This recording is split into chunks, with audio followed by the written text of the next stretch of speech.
Our curtain raiser on this conversation will be on the need for the political parties to focus on the issues, on their party manifestos, so the people can really know what they have in stock for them, what their plans are, what's their vision, what's their mission, what are those key templates that they've set in terms of governance, in terms of development, the economy, insecurity, agriculture, health, and all of that. That's what we want the political parties and their candidates to focus on as we get closer to September 21, 2024. And that's a takeoff point on this conversation. Let me welcome our panelists here. It's a large one, though. That's understandable because of the various interests in this election. From my immediate left, Fares Okbari is a member of the media team of the PDP Campaign Council for Edo 2024. Thank you so much for joining us. Thank you for having me. I also have with us Adumaza Akbeji, is a member of the YPP media team for Edo 2024. Thank you for joining us. Thank you for having me. St. Michael Egwalge Esquire is a member of the Labour Party media team for Edo 2024. Thank you for joining us. Thank you for having me. I also have with us Dr. Andrew Omosafe, who is also a member of the APC media team for Edo 2024. How germane, thank you so much, how germane is the issue of focusing on party manifesto, focusing on the issues as it relates to this election? Let me begin with you, Fares. Thank you very much, Mr. Sonny Duke. You see, I completely agree with this topic of discussion today. It's important that political parties focus on the issues. The issues at hand are clear, the issues are germane, and when political parties focus on the issues, they're able to concentrate on what the people need and find ways to deliver the deliverables. Because when political parties start to engage in mudsliding and all of that, you lose the message. And when you lose the message, you lose focus on the people, and the people are supposed to be the message, and the issues that relate to the people's welfare is always supposed to be at the center stage of the message. You saw yesterday, or the first, the debates in the US, and you saw how the candidates came out, and the issue was centered around though it was centered around their ages, but they were able to talk about the economy, talk about their plan for the US and all of that. And that's why debates are very important, because debates is a platform where the candidates can come out and sell their manifesto. You know, it's not just to write a manifesto, come out and articulate your manifesto and tell the people what you intend to do. And let me quickly land by saying that, you see, for us in the PDP candidate has been out there, you know, talking about the issues. You will never see the PDP candidate throwing slides at any other candidate. He has been going around Edo State and even in the diaspora, talking about the issues in his manifesto and what he plans to do for Edo people. Okay, let me push it there. Akbeji, quickly. Yeah, no doubt it's very important that the political parties and their candidates are able to correctly articulate their manifesto and sell it out to the people out there, because it has everything to do with how things are going to be for them in the next 4 years, as the case may be. So they are a key stakeholder in deciding, and people can't make decisions, well-informed decisions, if they don't have the cards properly spread out on the table. You see, let me borrow a leaf from the Bible. It says that out of the abundance of the heart, the mouth will speak. So I think that it's very important that the manifesto is put out there and that the candidates speak to it very clearly, in very clear terms, because a lot of the times people say, let's keep it issue-based, which I totally agree on. But what is our definition of issues? Okay, because I think leadership is on the basis of not just capacity alone, but capacity and character. So if the candidate's character is also questionable, it can be challenged. Okay, all right. Mr. St. Michael, issue-based campaign. Yeah, I completely agree with the last two panelists. You know, there's actually the need for us, you know, to deepen our political milieu with, you know, focusing on the issues plaguing, you know, the common electorate. You know, what are the issues in Edo State as we speak today? The issues are that you know, an average Edolite cannot feed, you know, comfortably. You know, the issues are that, you know, we have...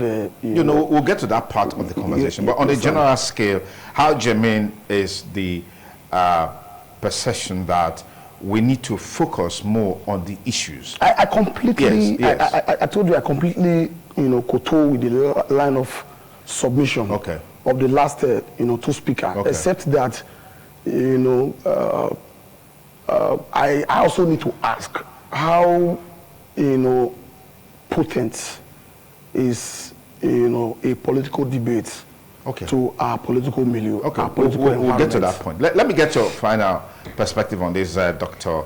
Andrew Omosa, because we are saying party chieftains, you know, bringing forth information that may not necessarily be true, may be true, but that the onus lies on the electorate to decipher whether those information, whether they are true or not. But unfortunately, some of them may not even have the enabling environment or the wherewithal to be able to dissect those information and sieve them out and know whether it is true or not.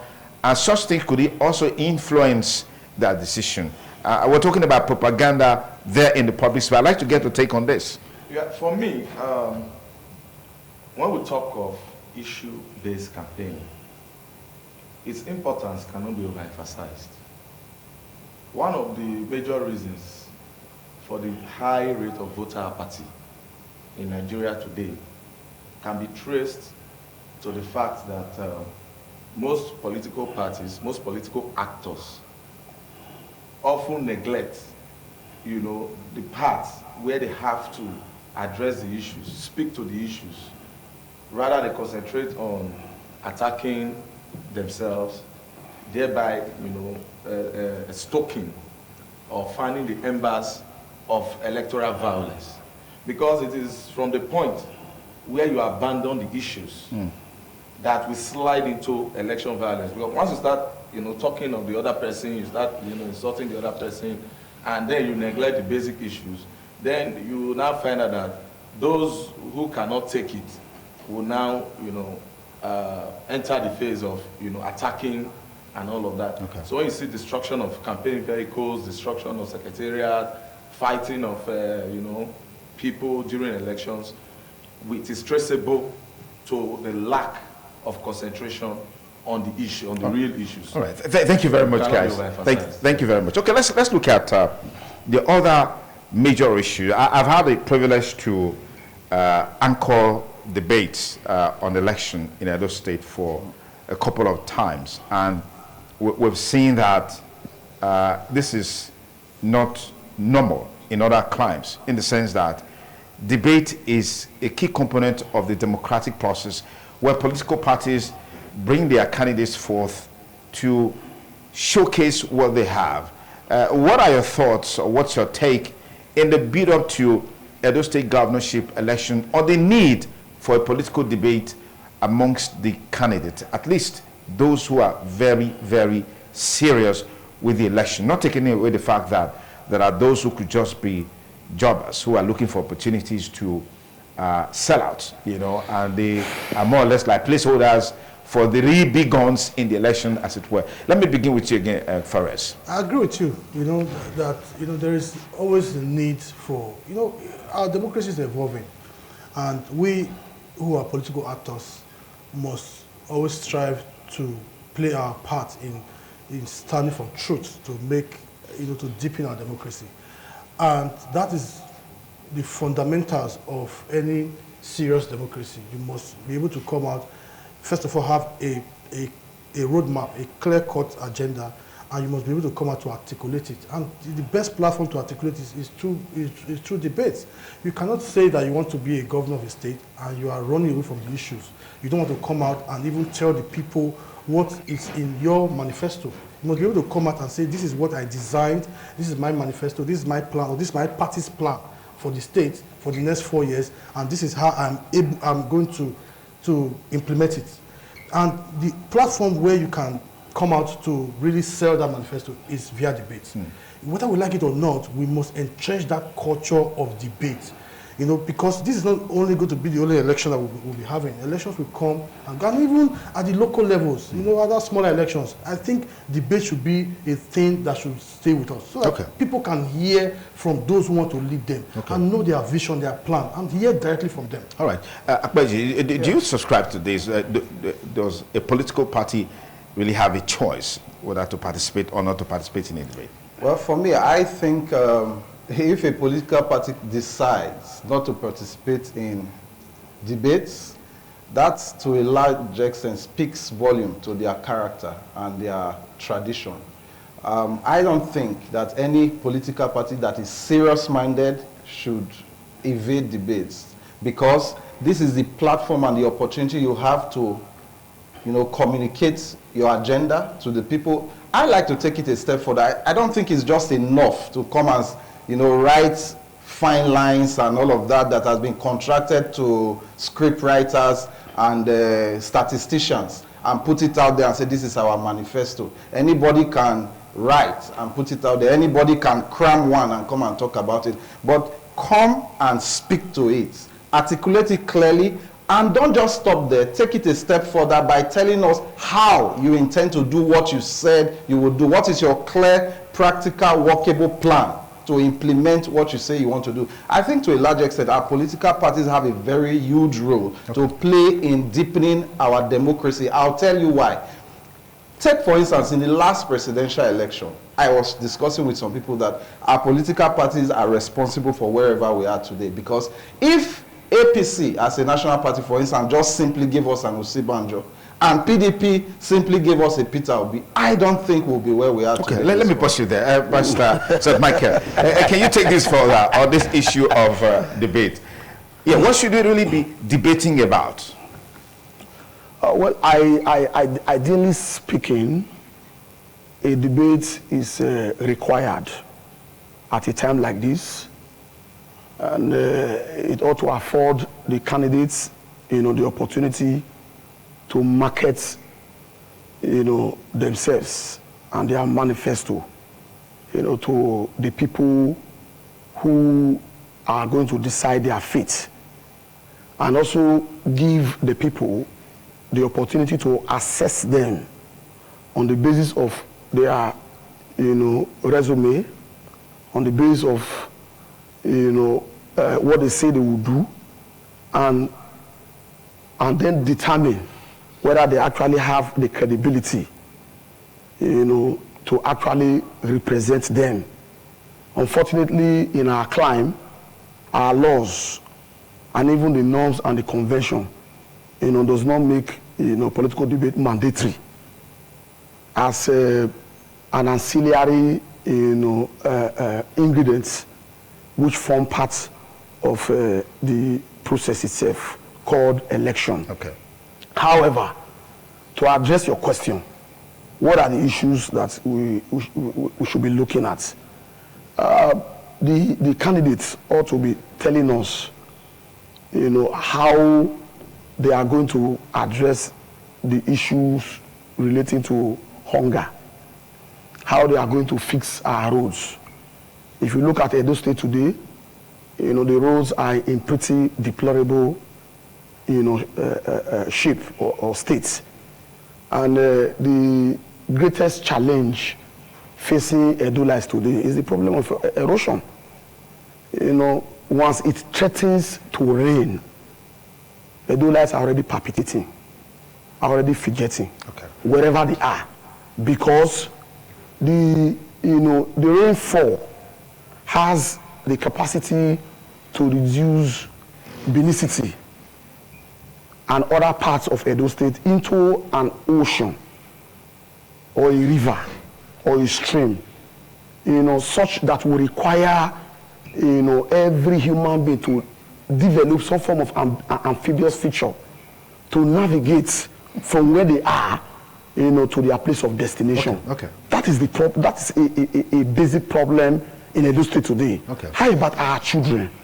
Are they learning in comfortable environment? Okay, I'll come back if to you. Go to our schools, they're in pretty bad shape. I'll come back to you in a moment. These are the issues. Let me get to Dr. Omosefe. Even though debate is not constitutional, in the electoral process. Is that enough justification for anyone to want to avoid it, as it were, as far as the Edo State governorship election is concerned? Okay, well, you have said it all. It's unconstitutional. Or it's I'm asking a question. It's not constitutional. I'm asking a question. And so it's not binding on any of the candidates to attend debate. For me, yes, debate is important. It's an opportunity, or it affords the candidates the opportunity to speak to the issues, the same issues that we have been talking about. You know, the issues that shape the discussions, the issues that shape Edo, you know, as a community, the issues, you know, that stares the people in their faces on a daily basis. This analogy that I've just presented is for an ideal society. In our climb, we have seen candidates attending debates. Yes, they attend debates. The outgoing governor of Edo State attended 2 debates. And if you ask me, all of those things, or most of those things that he said during the debates, you know, where are they? Many of those promises that they made, where are they? And so it's not just enough to attend debates. At the end of the day, after attending debates, and then you win elections on the strength of your ability to debate. That's where I'm heading to. And that's why I said, for me, debate is not actually the issue. It's not actually the main issue. Because I may be an orator, I may have an oratory prowess, you know, more than the other man who has, you know, the genuine mind to actually work for the people. And then if the man is not able to present, you know, or articulate that, you know, that that vision that he has, you know, that vision that will enable him to deliver the dividends of democracy to the doorsteps of the common man. And then the other man who is just coming to speak Queen's English, you know, and, you know, is able to convince the electorates through debate. And then he finds himself in power. Meanwhile, he never had the intention of actually working for the people. Okay. But then he comes to the debate and is able to present it. For me, debate is not the main issue. Is it not important? It may be important, but it is not a test of a man's capacity, of a man's competence, and his ability to deliver the dividends of democracy. Okay, let me proceed there. Can I react to? Okay, let me let you react to that. Okay, you see, for me, let's take God as our example, our perfect example. He says, "For I know the thoughts I have for you," but he didn't leave it at the thought level. He had to proceed further to tell us they are thoughts of good and not evil, to bring you to an expected. It is important that if you have anything good to offer Edo people, you come out and articulate it. I am one of those who always advocate that, you know, fluency in English language is not a test of true intelligence. Let's put that out there. But by all means, you should be able to put your thoughts together and communicate it effectively to the people. And I don't think that we are still at that level in Edo State where anybody should still come out today and come and campaign with, "We shall give you road, we will give you light, we will give you water." Those are basic things. I remember the last time I was on your show, I told you, nobody should thank you, sir, for feeding your children. You shouldn't go to the ATM to make a withdrawal and somebody, after the ATM pays you, you bow down and thank the ATM for giving you your own money. Okay. No, let us come with ideas this time. Okay. And let us tell the people how we intend to do what it should be itchy to say something on this. Yeah. Well, it should be reaction to it. It should be itchy. It should be itchy.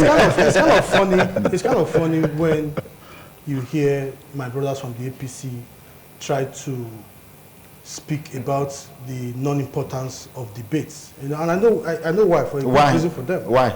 Because it's obvious that the APC in this election have, you know, they always do it. You know, they always do it, and they've gotten away with it before. But what they don't know is that this. You said they always do it. Yes, just let me. Okay. Just let me answer. Okay. They always do it, and they always get away with it. But this time around, you know what we say in local parlance that they jam rock. You know. In 2015, they presented a candidate in Buhari. Nigeria was pretty doing well, not so bad. Under Jonathan, the Nigerians were living better than they are living today, you know, living well. You know, I can remember you could go to a market and buy a bag of rice for 8,500 naira. Life was good, not so bad. Then they came in, presented a candidate who just came with the slogan of change, but couldn't come out to articulate how it's going to affect that change. If the change was going to be for good or for bad. And then they just rallied out, change. And the change happened. And what happened? Nigeria went from being a country that was doing pretty well to the poverty capital of the world. And then let's go back again to 2023. 2023, while the PDP candidates and the Labour candidates were out there articulating the issues, debating and all of that, the APC candidate was hiding. Was not engaging. They didn't want to debate. They present a candidate who does not have the intellectual capacity to engage the people. And then they start telling you that the debates are not important, they are not necessary. And then why Nigerians thought that they were in the fry pan with the administration of Buhari that put Nigerians in poverty and misery, then came in Emilokon. Emilokon came in, no debate, no communication with Nigerians, didn't promise Nigerians anything, came on. Now Nigerians are right in the middle of the fire. That is it. That is it. So if a candidate does not have the ability and the capacity to engage the people that you want to lead, you have no business in politics. Because politics is a game where you have to reach out to the people. It's a game of the people. It requires speaking to the people. It's not about speaking Queen's English. So when they now say, oh, it's not who speaks Queen's English. No, your candidates can come out and speak local English. People can, if I decide to come here and say I want to talk in Pidgin English, you will stop me. Are you going to stop me? No. If I come out and say I want to speak in my local language, Ishan language, all you can do is get an interpreter here to stand behind me. When I say something, he interprets. So I can speak Ishan very well. So, so that's it. It's not about when they not say, oh, it's not who speaks Queen's English. Nobody's asking the APC candidate to come and speak Queen's English. Come out. Even if you have to articulate your ideas in your Ishan language, come and articulate it. Okay. Let people hear what you have for the people. Right. There's no hiding. Yeah, quickly. I'll come back to you. Responding to him. Yes. Because he mentioned the APC specifically. Otherwise, I would have just allowed the whole thing. Let me tell you something. No, but he gave an analogy, he gave examples from Buhari to... We talked about, or we are talking about issues-based campaign. Yes. I would have expected him to stick to the issues that we are discussing. No, it's part of the issues. The debate is part of the issues. We are discussing by Edo State. We're talking about Edo State. 2024. This is an issue. The need for a debate. Of course. Yeah. And so I would have expected him to stick to, the topic. That you have brought us here to discuss. But since he has veered to the national, of course I wouldn't want to dwell on that because I came prepared for Edo 2024. However, the APC candidate is not running from debate. If you call him for a debate today, I assure you, I guarantee you, I am not speaking because I want to speak. I'm speaking because I have heard from him. I've asked him these questions over and over, and he has assured me that if there is going to be a debate today, he will be the first to arrive at the venue. Having said that, the APC candidate is not afraid to engage on any form of issue, all right, as far as those issues have to do with the betterment of the lives and living conditions of Edo people. Okay. The APC candidate is not afraid to tackle the issues head on. He has done it before, even as a private individual. No, even as a private individual. So if, for instance, my own is, I never also said that debate is not important. If you followed my analysis, I said debate is important. And I told you that in an ideal society,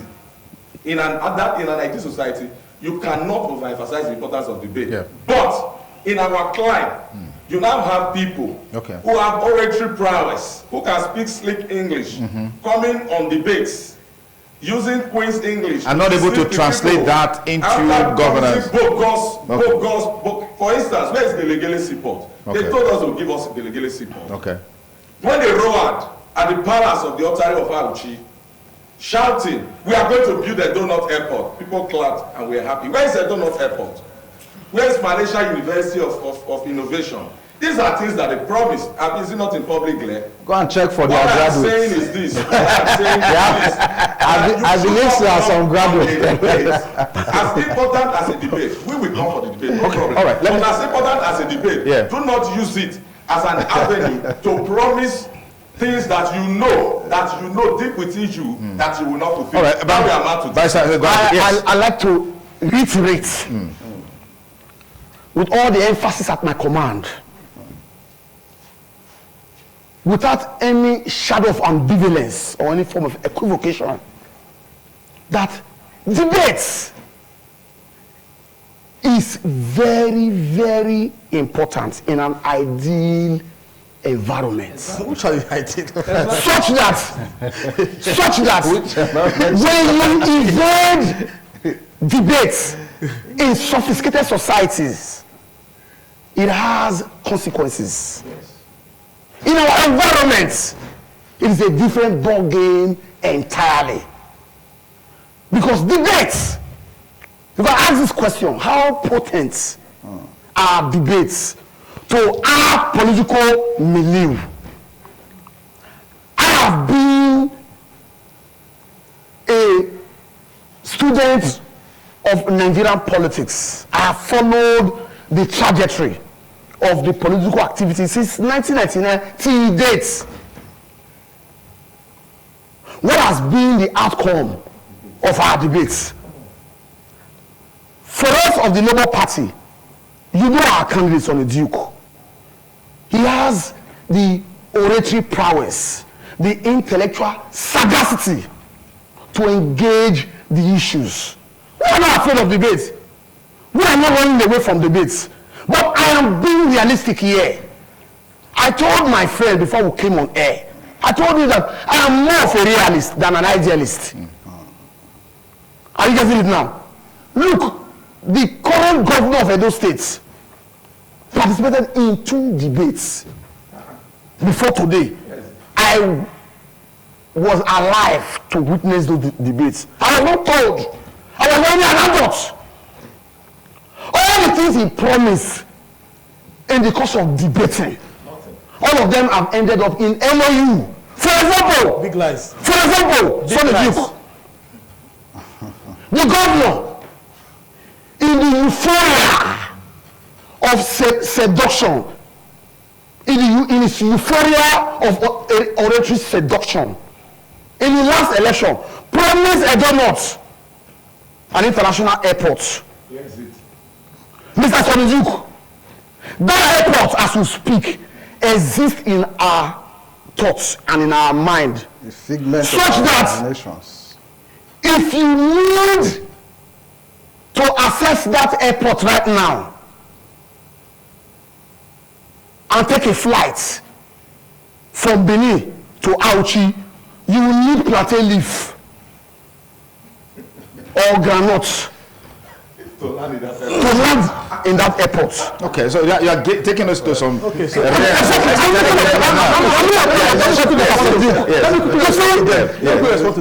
come back to you. You see, you are watching my tongue. I know that you are itching. I know to I have to respond to you. I know that you are itching. Okay, can you accord the point? Where I'm going to right now, Opere cannot be comfortable because the governor has moved. The governor promised us 200,000 jobs. Almost every. That's a scam. Where are those jobs? Okay, all right. The governor promised that, before he leaves as governor of Edo State, sheep will be betting at Gelegele. They say 3 months ago or 4 months ago. You see, an MOU was signed. You see where the problem was that how those jobs. When you say 200,000 jobs, but nobody bothered to Just hold on. Let's take it one at a time. Let's take it one at a time. We get too excited. Hold on. Mr. Gage, can you pause? To construct. He's here to complete Okay, it. now they'll take you off air now. Can we pause? Can we pause so that we can? Yes. Let's take it one at a time. They have no ideas. All right, let's get. Shout. Yeah. Now, first of all, when they debated about the donuts, about the issue of the donut was not airport was not even an issue at the debate. That's line number one. There was nowhere at the debate where the anchors of those debates raised an issue. He's already lying. You are lying on air. Okay. Now let me go to you. When Governor Obaseki came in 2016, in 2016 when Buhari came. He came in 2016. As at when the PDP government was leaving power in 2015, the Benin-Auchi Road, which is the central road that is the backbone of Edo, that would have connected to the Benin, whatever you're going to do at the Edo North, including the airport, was under construction. It was when the APC government came in 2015 that they stopped that project and they didn't do anything up till now. You want the state government to go and start building an airport in a place where you have no road to the place. Where is the road that the APC was constructing? When Jonathan was in government, the Benin-Auchi Road was under construction. The road was awarded in 2013, and by 2015, they have got it to after the Benin bypass. And when the APC came, they stopped work on that road. There was nothing done on that road. So they want us to go and build an airport in a place where they couldn't build a road to, a federal road, where the federal government controls 52% of the country's revenue. They couldn't build a road to that place. Now they want the state government to go and start building an airport when there's no road to go access the airport. I'm coming. Let me finish. Secondly, he talked about the what has he talked about? He talked about the fact that the governor promised to 200,000 jobs, the MOE and stuff like. The governor promised 200,000 jobs. The governor never said he was going to employ 200,000 people. If you go back, go and check right now. What the government did was create an enabling environment for the private sector to thrive. Let me give you an example. Let me name companies that have come into Edo between 2016 and now.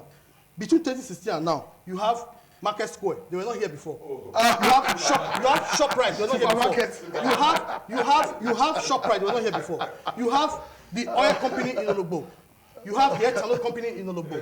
You have so many companies that have come into Edo between 2016 and now that they were not here before. And these companies, mind you, they are employing. Go to Oronigbe and see the farms there. Edo State is the biggest. Excuse me. Edo State is the biggest palm oil producer in the country today. Go to Presco. They are expanding. You understand? That is the government creates the avenue for the private sector to create these jobs. It's not about the government employing together. And then let's also go. It's the same debate. Where Obaseki promised that he will increase minimum wage. It is the same debate where he promised that he will bring in electricity to government offices. Let me tell you something. Under the APC administration, under the same debate where Obaseki said he will ban Togri, and he did. It was their own APC that was using Akugbe Ventures to collect revenue from market women and beat them. It's the same debate where the governor said he will stop it, and he stopped it. It is the same debate where the governor said he will transform the civil service, and he did. It is that same debate. All right, let me get. I'll come back to you. It is the same debate where the governor said he will build a road from Sapele Road connected to the Benin Airport, and he did. All right, Mr. Sonny Duke, thank you. You see, my brother Fares, in all honesty, I expect better from you, to be honest. I will not attempt to dignify your arguments with an answer, because I believe the average Edolites are very politically intelligent and emotionally sound enough to decipher between the thin lines of what you have rolled out. But however, you see, I remember I made a statement some time ago in your last show that, you see, when people say the candidate's manifesto, the political party's manifesto, they are just only trying to be clever by half. Because there's no such thing as the candidate's manifesto or the political party's manifesto. This ought to be one and the same because before the candidate joined the party, he joined based on ideology. But in many cases, it's not so. How can you tell me that this person never said that he would do an airport? The party never said they would do an airport, but the candidate said they would do. And then now we condescend so low to say that because the road leading to the airport is not good enough. How long does it take to build the airport? Let me start with. No, just let me land it. Let me land it. Let me land it. Hold on. Just let me land it. 1 minute. Let me land it. Fares. No, hold on. Okay. My appeal. My final appeal. You hold on. What I want to ask would even lead you and get the best out of you. All right. Just hold on. Hold on. I will come back to you. If you are going to build an airport in a particular location, it's like the Benin Airport that is on Airport Road now. That's the location. How do you access it? I'm traveling to Lagos. Am I going to fly to the airport? No, I won't. I have to go by road to get there. Do you understand what I'm talking? So that we situate the issues properly as it's supposed to be. Anchor the point before I go to Dr. Mosefe. Okay, you see, it doesn't, nobody sleeps and wakes up overnight and builds an airport. Yeah. There are processes to it. By the grace of God, I'm a project manager. We don't have the time to go into the nitty-gritty of all of that, or what is involved. When you see people who are serious and ready to fulfill promises, there are certain things and indices to look out for. There are certain things that should be on ground, pointing us to the direction of the fact that we are even sincere enough to fulfill the promise we made. Sir, my final, I just want to land it. Because I don't want us to be going backward and forward. I'm a forward thinker and a forward looker. I want to appeal to my brothers here to please take the message back to their various principals, that this time perhaps we can choose to do it differently. Let us agree. We have all agreed that political debates are good. Let's forget about in the past, based on antecedent, what impacts does it have. Yet it is important to communicate it to these people. But tell them I said they should please come with their A game, because my candidate in the YPP, Young Progressives Party, is over and above ready for them for the debate. All right, thank you. They should come with ideas. Answer the question. All right. Now hold on. Let me. I've heard this in this conversation. Just a moment. Tell him his name is Paul Ovoka Okungbowa. Okay. Akwesi, just a moment. We'll charge you for that now. Let me drop this point.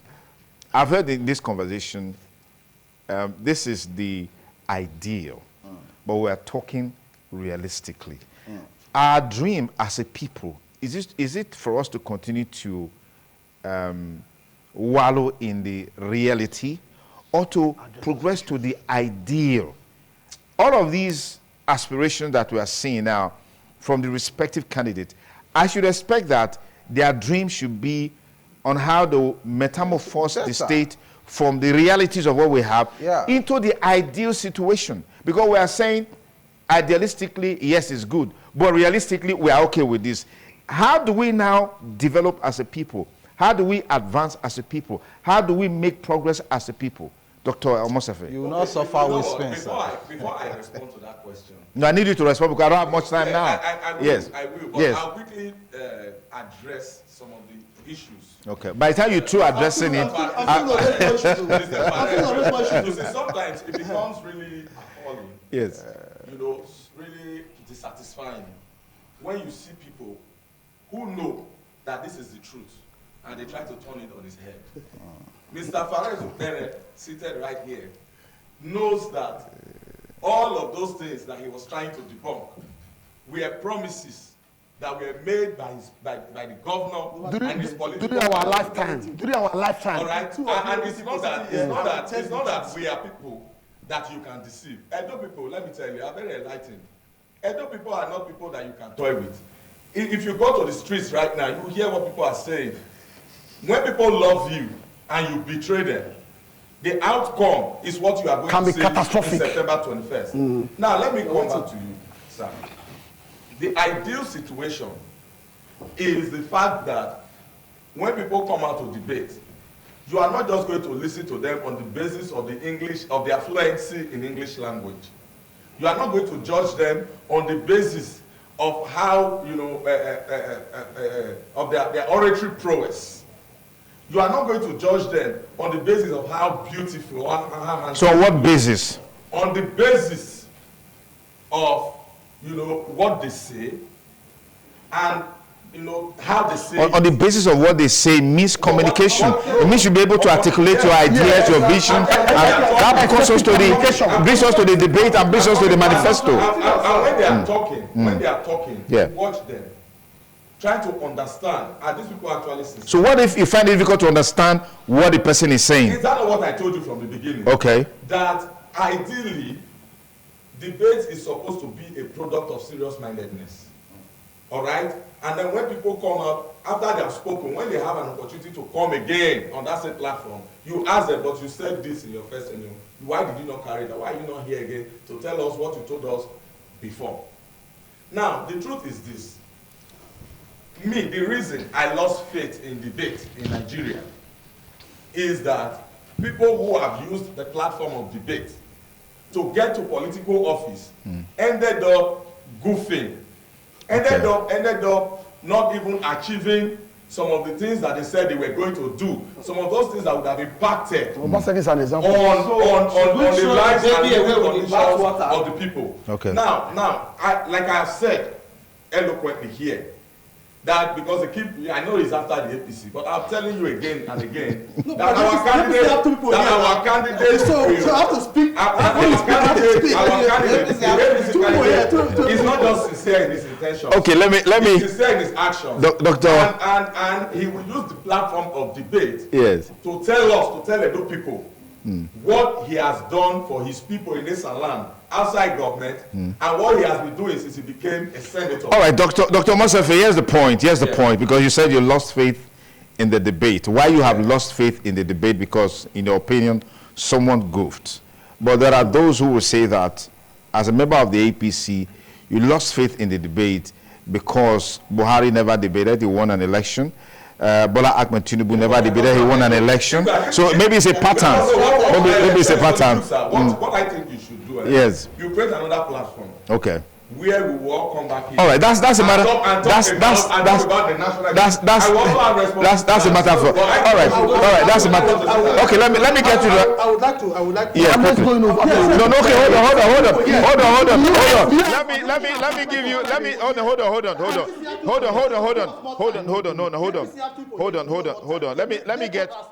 Hold on. Let me get Barrister St. Michael to respond, as we call it a wrap now.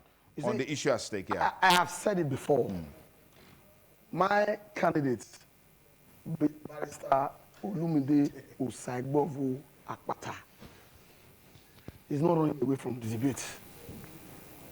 If you fix a venue, a time, today, Mr. Osaigbovo Akpata will respond timeously. So, for you, debate is germane? Yes, the reason being that he has, the capacity to engage the issues as it affects the ordinary Edo man today. Okay. We are saying, what are the issues?